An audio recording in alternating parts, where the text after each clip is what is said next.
జై శ్రీమన్నారాయణ. జయ జయ జయ శ్రీ సుదర్శన. మన సుదర్శనం యూట్యూబ్ ఛానల్కి స్వాగతం. మీకు తెలుసా దసరా ఎంత ప్రత్యేకతో?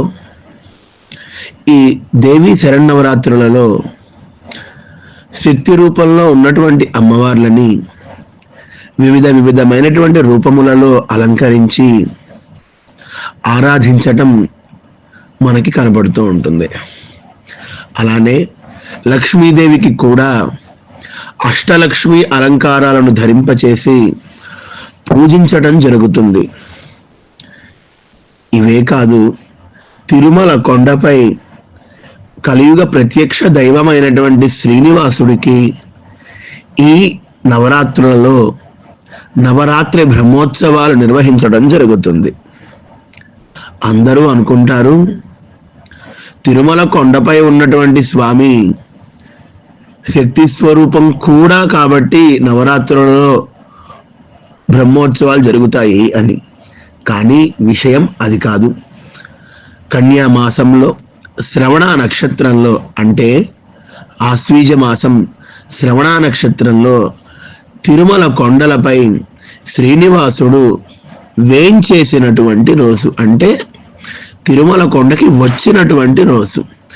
ఎప్పుడైతే భూమి మీదకి వస్తామో అప్పుడే కదా పుట్టినరోజు జరుపుకునేది. అందుకని స్వామివారి పుట్టినరోజును పురస్కరించుకుని 9 రోజుల పాటు పూర్వం పురాణ కాలంలో బ్రహ్మగారు బ్రహ్మోత్సవం నిర్వహించారంట. దానిని పురస్కరించుకుని ఇప్పటికీ మన తిరుమల గిరులపై స్వామివారికి నవరాత్రి బ్రహ్మోత్సవాలు అద్భుతంగా జరుగుతాయి. అయితే ఇది వరకు రోజుల్లో ప్రతి నెలా జరిపేవాళ్ళుట బ్రహ్మోత్సవం. కాలక్రమేణా దసరా నవరాత్రులు ప్రాధాన్యం కనుక ఈ దసరా నవరాత్రుల్లో ప్రథమ ముఖ్యమైనటువంటి బ్రహ్మోత్సవాన్ని జరపడం ఆనవాయితీగా వచ్చింది.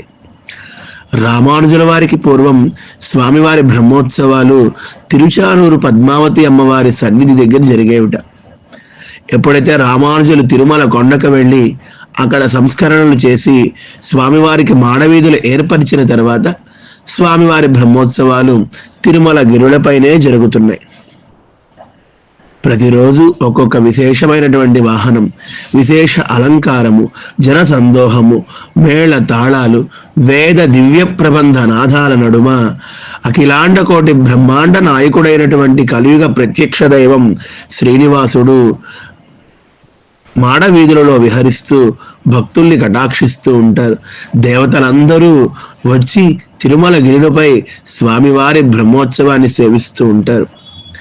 అటు కలియుగ ప్రత్యక్ష దైవమైనటువంటి స్వామి బ్రహ్మోత్సవం, ఆయన భార్య పట్ట మహిషి అయినటువంటి లక్ష్మీ అమ్మవారికి విశేష పూజా ఉత్సవం, ఆయన సోదరి అయినటువంటి శక్తి స్వరూపిణి అయినటువంటి దుర్గమ్మకు లేదా పార్వతీ స్వరూపాలకి నవదుర్గల అలంకారం లేదా పురాణ రూపంలో ఉండేటువంటి అలంకారాలు సమర్పించి పూజ చేయటం ఈ దసరా ప్రత్యేకత.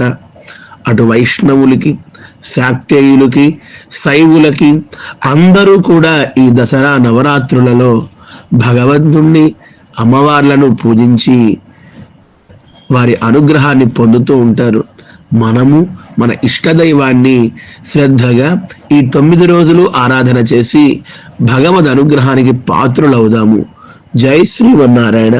జయ జయ జయ శ్రీ సుదర్శన.